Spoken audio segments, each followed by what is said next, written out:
ஒரு காலத்தில் ஒரு அடர்ந்த காட்டில் முத்து என்ற பேராசை பிடித்த முயல் இருந்தது.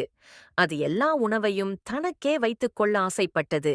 அதே காட்டில் கரிக்குருவி என்ற புத்திசாலி காகம் இருந்தது.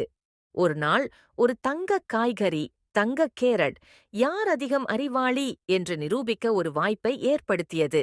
கதை த ஸ்டோரி. அந்த மலை அடிவாரத்தில் உள்ள ஒரு குட்டி கிராமத்தின் அருகில் ஒரு அதிசயமான கேரட் வளர்ந்தது. அது தங்கக் கேரட். அதன் சுவை மிக இனிமையாக இருக்கும். ஆனால் அதைத் தொட ஒரு நிபந்தனை இருந்தது.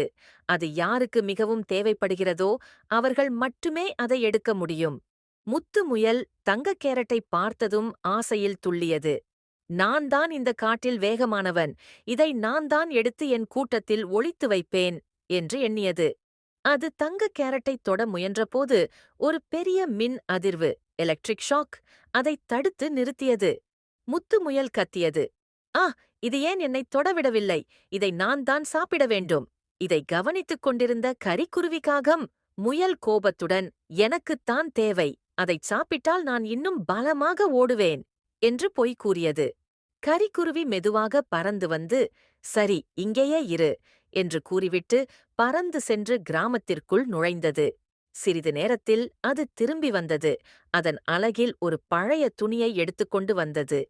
முத்து, நான் ஒரு கஷ்டமான விஷயத்தை பார்த்தேன். கிராமத்தில் ஒரு பாட்டி இருக்கிறார். அவங்க ரொம்ப வயசாகி நடக்கக்கூட முடியாமல் பசியோடு இருக்காங்க. அவங்களுக்கு இந்த கேரட் தான் ரொம்ப அவசியம்.